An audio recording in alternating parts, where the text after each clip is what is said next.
how to connect Trust Wallet with Pixelverse Dashboard. Hey guys, in this video, I am going to show you how you can connect your Trust Wallet with the Pixelverse Dashboard.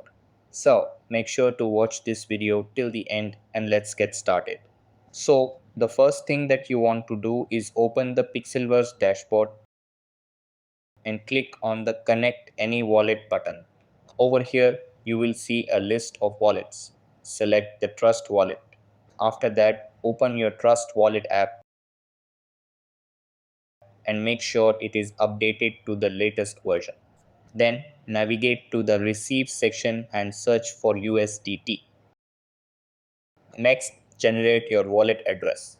Once you have the wallet address, copy it and paste it back into the Pixelverse dashboard. Finally, click Made It and your wallet will be successfully connected. So that's how you can connect your Trust wallet with the Pixelverse dashboard. That's all for this video.